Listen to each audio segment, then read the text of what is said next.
Photo ಭಾರತೀಯ ಜನತಾ ಪಕ್ಷದ ಕಟ್ಟಾಳೆಗಳಾಗಿ ಹಳ್ಳಿಗಳಲ್ಲಿ ಅಭಿವೃದ್ಧಿ ಆಗಬೇಕಂದ್ರೆ, ದಲಿತರು ಅಭಿವೃದ್ಧಿ ಆಗಬೇಕಂದ್ರೆ, ರೈತರು ಅಭಿವೃದ್ಧಿ ಆಗಬೇಕಂದ್ರೆ, ಎಲ್ಲ ಕ್ಷೇತ್ರಗಳು ಅಭಿವೃದ್ಧಿ ಆಗಬೇಕಂದ್ರೆ ನಮ್ಮ ಕರ್ನಾಟಕದಲ್ಲಿ ಭಾರತೀಯ ಜನತಾ ಪಕ್ಷ ಬರಬೇಕು. ಇಲ್ಲಿ ಮುನ್ಸಾಮಣ್ಣವ್ರು ಗೆಲ್ಲಬೇಕು. ನಮ್ಮ ಕಣ್ ಸೇರಿದೆ.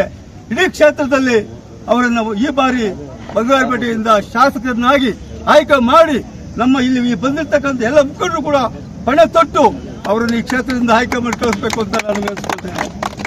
ನಮ್ಮ ನೇತೃತ್ವದಲ್ಲಿ ಕಪಾಲಿರೋರು ಅವರು ಶ್ರಮ ಹಾಕಿ ಹೊತ್ತು ಎಲ್ಲ ಕ್ಷೇತ್ರವನ್ನು ತಾಲೂಕಲ್ಲಿ ಎಲ್ಲ ಕಡೆ ಮೂಲಗಳಿಗೆ ಓಡಾಡಿ ಸಂಘಟನೆ ಮಾಡಿ, ಮತ್ತೆ ಕಿರಣ್ ಆಗಿರ್ಬೋದು, ಜೀವನ್ ರೆಡ್ಡಿ ಆಗಿರ್ಬೋದು, ಮತ್ತೆ ನಮ್ಮ ನಾರಾಯಣ ಸ್ವಾಮಿ ಆಗಿರ್ಬೋದು, ಎಲ್ಲ ಮುಖಂಡರು ಹೆಸರುಗಳು ಬೇಕಾಗಿ ಎಲ್ಲ ಮುಖಂಡ್ರೆ, ನಾನು ಮುಖಂಡನೇ ಕಾರ್ಯಕರ್ತೆ, ನಾನೇ ಲೀಡರ್ ಅಲ್ಲ.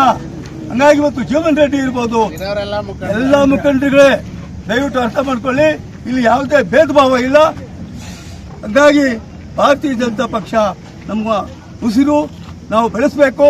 ಇಲ್ಲಿ ಮುನ್ಸಾಮಣ್ಣನ MLA ಮಾಡಬೇಕು ಅಂತ ಇವತ್ತಿಂದ ಹೊರಡ್ತಾ ಇದ್ದೀವಿ. ಪಣ ತೊಟ್ಟು ಎಲ್ಲ ಪ್ರತಿಜ್ಞೆಯನ್ನು ಮಾಡಿ ಇಲ್ಲಿಂದ ಹೊರಡೋಣ. ಇವತ್ತೇನು ಸನ್ಮಾನ್ಯ ಯಡಿಯೂರಪ್ಪನವರ ಕಾರ್ಯಕ್ರಮ ಯಶಸ್ವಿ ಆಗಬೇಕು. ಈ ಕಾರ್ಯಕ್ರಮಕ್ಕೆ ತಾವೆಲ್ಲ ಕೂಡ ಹೋಗಿ ಅಲ್ಲಿ ಒಂದು ಒಳ್ಳೆ ಕಾರ್ಯಕ್ರಮವನ್ನು ನೋಡಿಕೊಂಡು ಅಮಿತ್ ಶಾ ಅವರು ಕೂಡ ಬರ್ತಾರೆ. ಈ ಕಾರ್ಯಕ್ರಮ ಮುಗಿಸ್ಕೊಂಡು ಎಲ್ಲ ಬರಬೇಕು ಅಂತೇಳಿ ಕಳಕಳಿಯ ಮನವಿಯನ್ನ ನಾನು ಮಾಡ್ತೇನೆ. ಇವತ್ತು ವಿಶೇಷವಾದ ದಿನ. ನಮಗೇನಂದ್ರೆ ನಮ್ಮ ರೈತ ಮುಖಂಡರು, ರೈತರ ಕಣ್ಮಣಿ ಯಡಿಯೂರಪ್ಪಾಜಿ ಅವರದು 50 ವರ್ಷಗಳ ಈ ರಾಜಕೀಯ ಜೀವನ ಸಾಗಿಸಿದ್ದಾರೆ. ಅದಕ್ಕೆ ಅವ್ರಿಗೆಲ್ಲ ಇಡೀ ನಮ್ಮ ಕರ್ನಾಟಕದಲ್ಲಿ ಎಲ್ಲಾ ಮುಖಂಡರು ಆತನಿಗೆ ಒಂದು ಅಭಿಮಾನೋತ್ಸವ ಮಾಡಬೇಕಂತ ಎಲ್ಲರೂ ಪ್ಲಾನ್ ಮಾಡಿದ್ದಾರೆ. ಈಗ ಸುಮಾರು ಲಕ್ಷಾಂತರ ಜನ ಹೋಗ್ತಾ ಇದ್ದೀವಿ, ನಾವು ಹೋಗ್ತಾ ಇದ್ದೀವಿ.